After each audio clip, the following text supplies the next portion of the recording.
ഒരു രാമായണ മാസക്കാലം കൂടി വിട പറയുന്നു.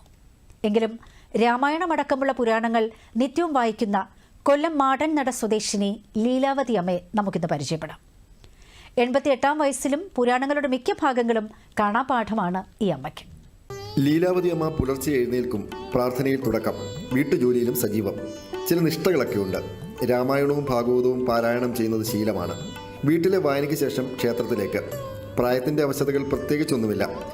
ദശവദനപുരിയിൽ വിരവോട് പോയിടുവാൻ ദക്ഷിണ ദിക്കു നോക്കി കുതിച്ചേടിനാൻ ചരമഗിരി ശിരസിരവിയും പ്രവേശിച്ചതു ചാരുലങ്കാഗോപുരാഗ്രേ കവീന്ദ്രനും. അമ്മയുടെ വായന ഭാഷ ഈ ശ്രുതിയും ലയവും താളമൊന്നുമില്ല. പക്ഷേ അമ്മ നല്ല സ്ഫുടതയായിട്ട് അക്ഷരസ്ഫുടതയോടുകൂടി വായിക്കും. അതുകൊണ്ട് ഒരുപാട് പേർക്ക് അത് അമ്മയുടെ വായനയാണ് ഇഷ്ടം. വീടുകളിലും അമ്പലങ്ങളിലും മുൻകൂർ ബുക്കിംഗാണ് ഈ അമ്മയുടെ വായനയ്ക്ക്. പിതാവിൽ നിന്ന് കിട്ടിയ ശീലം പിന്നീട് ഒരു വരുമാന മാർഗം കൂടിയായി. ഇന്ത്യയുടെ അഭിമാന താരം മസിൽമാൻ സുരേഷ് കുമാർ അടക്കം 6 മക്കൾ. ഞാൻ എൻ്റെ 7 വയസ്സ് മുതൽ ഹരിനാമകീർത്തനവും സൂര്യകീർത്തനവും എല്ലാം ഞാൻ കാണാതെ ചെല്ലുന്നുണ്ട്.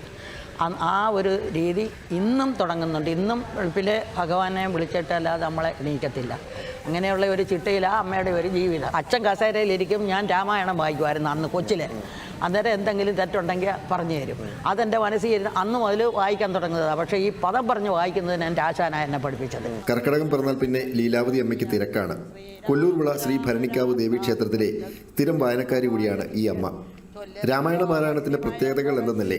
ഇപ്പോഴത്തെ വിവർത്തനം തന്നെ നമ്മളെ സാധാരണ ജനങ്ങൾക്ക് ഇത് ഉൾക്കൊള്ളാൻ, അതായത് ഗ്രഹിക്കാൻ പറ്റുന്ന രീതിയിലുള്ള ഇത് അവതരണമാണ്. അത് വായിക്കുന്ന വായന, കാര്യം ഇത് വായിക്കുന്നതിലുപരി ശ്രവണമാണ്. ശ്രവണം കേൾക്കുന്നതും അതൊരു പുണ്യമാണ്.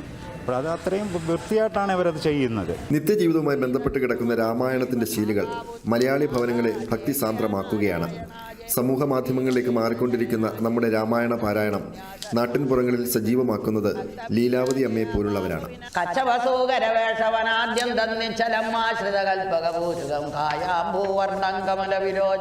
രാമായണ പാരായണം പോലെ പുണ്യമാണ് കേൾക്കുന്നതും. അതും അക്ഷരസ്ഫുടതയോടെ രാമായണം പാരായണം ചെയ്യുന്നത് കേൾക്കാൻ.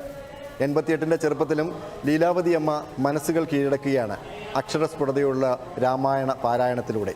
ദൂരദർശൻ വാർത്തകൾക്ക് വേണ്ടി കൊല്ലത്തു നിന്നും ഷിജു മോഹൻ CS-നോടൊപ്പം ബി ശ്രീകുമാർ.